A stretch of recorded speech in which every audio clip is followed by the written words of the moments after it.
Hello, St. Tim's. Time for my weekly message. And this week we are in the 34th week of Ordinary Time, ending in our church the liturgical year. And this coming Saturday, we begin the first Sunday of Advent.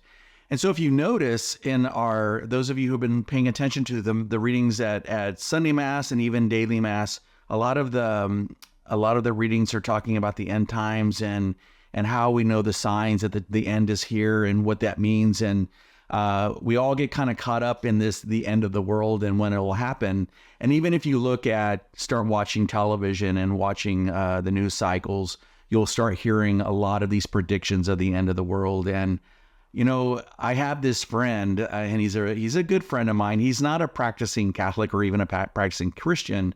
He considers himself to be agnostic, but he calls me Preacher Man. And he called me the other day and said, "Hey, Preacher Man, are you watching what's going on in the news? Is this the end times? Are we at the end?" And the reality is that we can look at all these things that are going on in our world, the wars, the famines, the COVID, and wonder is this the end? And the reality is, for us as Christians, it really doesn't matter if this is the end time or not. Our relationship with God is not based on a chance that we, get ourselves right with God just in case tomorrow's the end of the world or next year is the end of the world.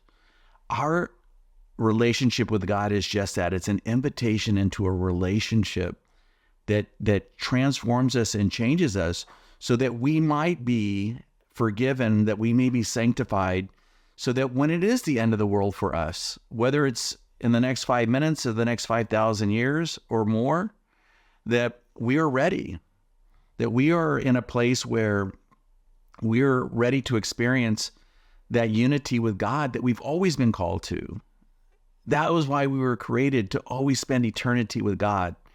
And so as we end this liturgical calendar year, and as we get forward and look forward to the end of our calendar year, December 31st, let us remember that the end of the world will come at some point. But for us as Christians, us as Catholics, we should always, always be prepared. And our God is not a God of fear. He doesn't want us to be fearful, but he wants to be at peace, knowing that what he has done for us by dying on the cross has transformed us and has forgiven us and had been that bridge for each one of us back to the Father in heaven. God bless you. Have a great week, and I love you all.